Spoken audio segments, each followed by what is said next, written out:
আমরা সারাদিন ধরে চিৎকার করতে পারি জাস্টিস ফর আর্জিকর বলে, তার সঙ্গে সঙ্গে আমাদেরকে আওয়াজ তুলতে হবে।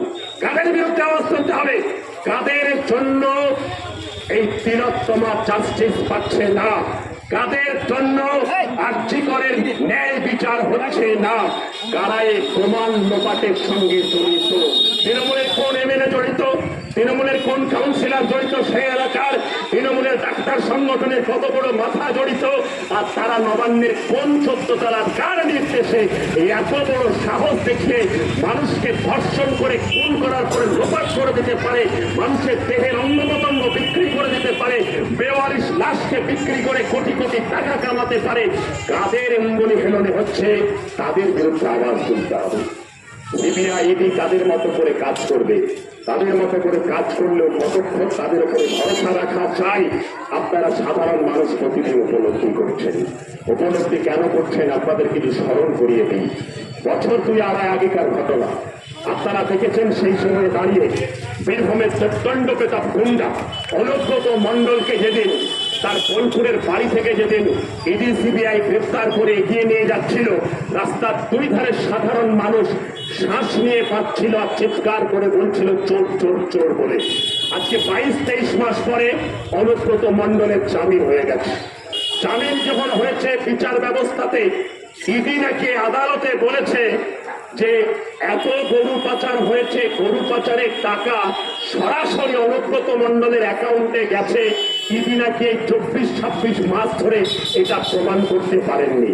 আপনারা সাধারণ মানুষ, আপনাদেরকে শুধু মনে করিয়ে দেবো, আপনাদেরকে বলবো, আপনি বিশ্বাস করেন অনুব্রত মণ্ডলের মেয়ে একদিনও স্কুলে না গিয়ে প্রাইমারি স্কুলের শিক্ষক হিসাবে মাসের পর মাস বেতন নিত?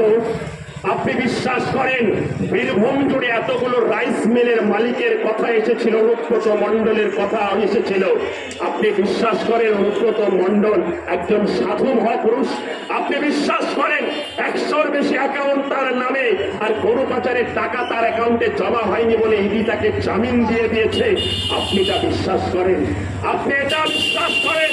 আপনার এলাকার বিধায়ক, আপনার এলাকার যিনি বিধায়ক ছিলেন, সেই তিনি যখন গ্রেপ্তার হচ্ছিলেন, অভিযুক্ত হিসাবে গ্রেপ্তার হয়েছিলেন, তখন তিনি যদি সত্যি সত্যি সৎ মহাপুরুষ হতেন, জামিনে ছাড়া পাওয়ার পরে তার দলের অনেকে বলবে দেখলে তো সিবিআই ইডি কিচ্ছু করতে পারলো না। আপনাকে শুধু ভাববার জন্য বলবো, উনি এত বড় মহাপুরুষ হলে যেদিন ওর বাড়িতে গেছিল পাচিত্তকে পালানোর সময় মোবাইলটা কেন পুকুরে ফেলছিল? আসলে প্রমাণটাকে লোপাট করতে চাইছিল। এভাবেই পারে পারে আমাদের বিচার ব্যবস্থাকে ব্যবহার করে অনুব্রত মণ্ডল থেকে জীবন কৃষ্ণ সাহারা, আমাদের রাজ্যের মানিক ভট্টাচার্যরা, ওই বাকিপুরের মতো যারা রেশনের চাল চুরি করেছে, এই মানুষগুলো বিচার ব্যবস্থার ফাঁক করে এরা জামিনে ছাড়া পেয়ে যাচ্ছে। ওরা সাধু পুরুষ নয়। দিল্লি বসে থাকা ওই নরেন্দ্র মোদী, অমিত শাহ যারা আছে, তারা প্রতিদিন রাজনৈতিক ভাবে তাদের প্রয়োজনে এই সিবিআই ইডি দিয়ে অনুব্রতর মতো চোর গুন্ডাকে যখন একবার গ্রেফতার করছে, আর কিছুদিন নতুন নতুন নাটক করে আবার জামিন দিয়ে দিচ্ছে। আসলে এই খেলাটা বাংলার মানুষ বুঝতে পেরেছে।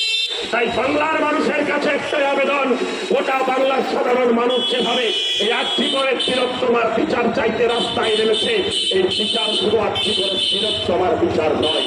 আসলে এই বিচার হচ্ছে গত 13 বছর ধরে ঘটে চলা প্রত্যেকটা ঘটনার পুঞ্জীভূত ক্ষোভ।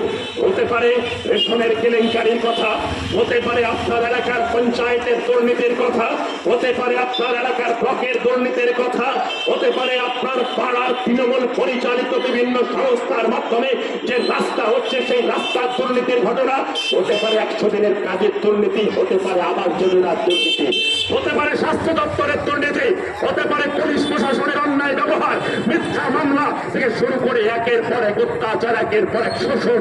এই প্রত্যেকটা ক্ষোভকে মানুষকে পুঞ্জীভূত করছে। বিচার ব্যবস্থার মতো যাবে।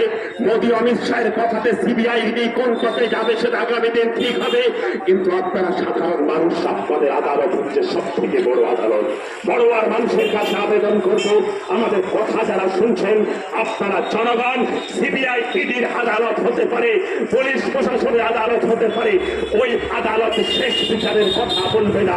শেষ বিচারের কথা বলবে জনগণের আদালত। যেই জনগণের আদালতের মধ্য দিয়ে রাস্তা জুড়ে এই আওয়াজটাই থাকবে যে we want justice, justice for RG Kar. এই আওয়াজটাকে ভুলতে দিলে চলবে না। আপনারা সেই ভুলতে না বলার কাজটা করবেন, এই আশা আহ্বান রেখে